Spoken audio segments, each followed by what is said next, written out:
Good morning and welcome to the GDFL Netball Show.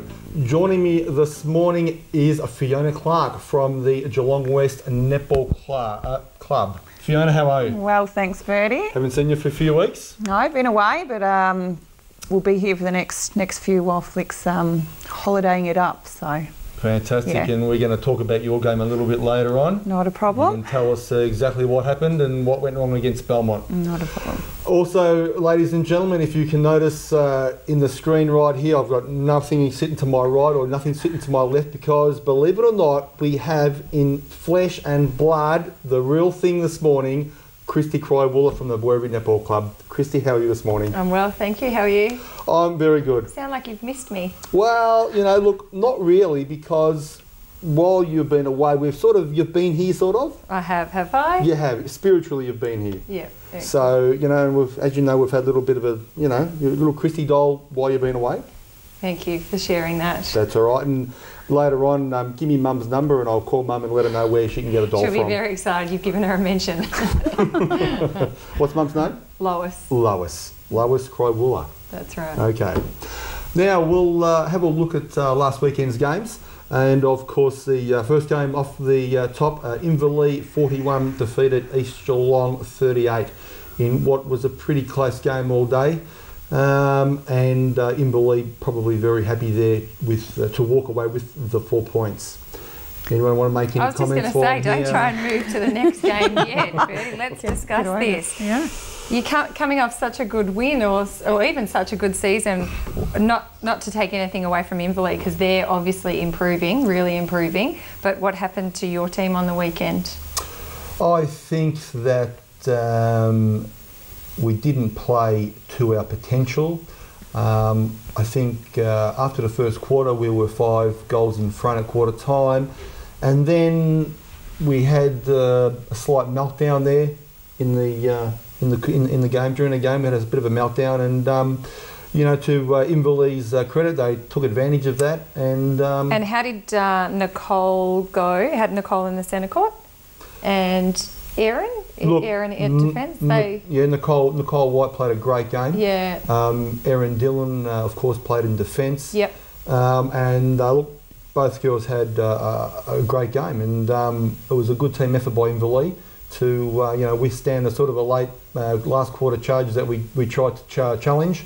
We tried to mount, and you know, Mandy Lima are very happy to get in the 4 points against us on the weekend. Yeah, fantastic. I mean, a loss for you guys is only probably going to help you at this point in time, I think, but certainly for Inverleigh, I think that's fantastic for them. I think that's only going to give them confidence moving forward now.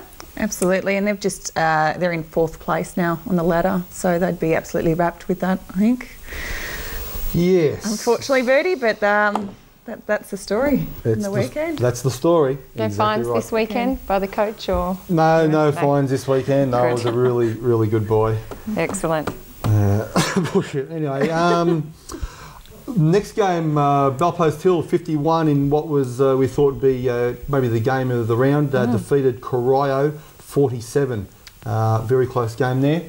Nice and close one, and I think it was always going to be a close one. I think it could have gone either way. I wasn't obviously there, and I think there's a bit of news out of that whole game there. But well done to Valpo Hill. I think their finals hopes are alive and well. Exactly right, and probably for the first time since I can ever remember, Terry from Valpo Hill actually played Kim Martin in goal shooter for the entire game, and Kim, who was at goal attack? Laura Schramm. Oh, okay. Laura Schramm, formerly from St Albans. Yes. Been with Valpo Hill for 2 years now. Yep. She was going through a bit of illness last year, but this year she's back on track again. Oh, good. And played goal attack. So yeah, and I think after seeing Kim play against Werribee Centrals a couple of weeks ago, I think that's what she probably needs. Maybe a stint back at goal shooter there, just because she's got that ability, that natural shooting ability. So I think that's what that'll be good if that sort of comes off for the rest of the season. That would be good for them. Yeah, absolutely. And I suppose after last week's loss to East Geelong, that's maybe why he's made the change there. Yep. and see how it runs. Yeah, I'd still like to maybe put in there. I'd love to see Mel out if at any point they can put Mel out goal attack. I don't know if there's room there for her or not, but she was definitely impressive in the interleague. Yes, so that'd be great if we could see her. Not telling Terry what to do, but I would like to see her there at some stage. Yeah, absolutely. If we can. It'd be interesting to see what happens. Next game, Belmont 36 defeated Geelong West 32 in a game where I think we probably picked Geelong West last week. Fiona, what happened? Belmont came out harder, got in front from the beginning, and we couldn't come back. I know that at one stage in the fourth quarter we were down by 14 points and we came back to lose by 4, so that was a great effort by the girls, but again a slow start from us, and Belmont just held on and kept going strong, so there's still work that we're just not getting the job done.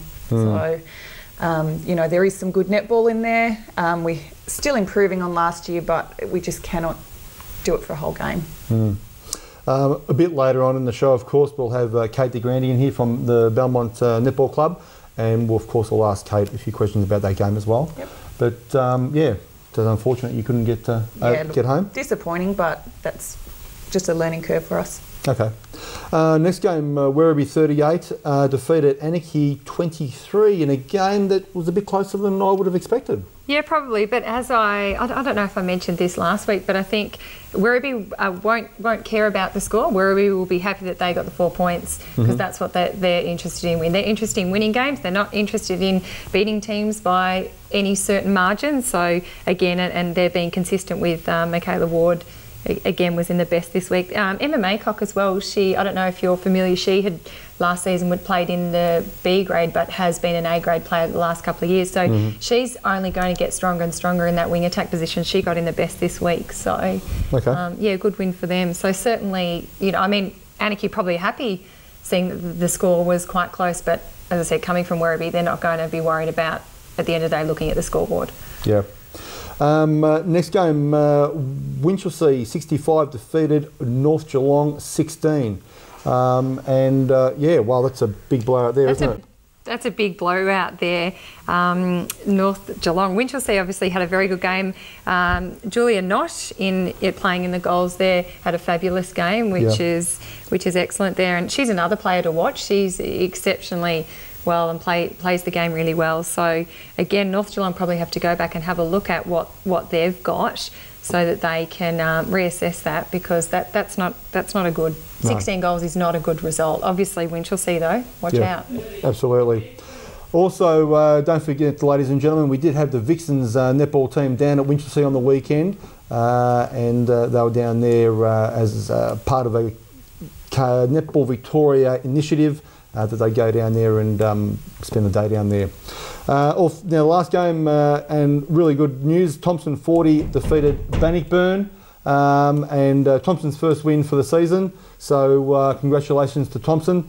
And Fano's given me the finger, so I've got to move on. We'll go for a quick break and we'll be back in just a moment.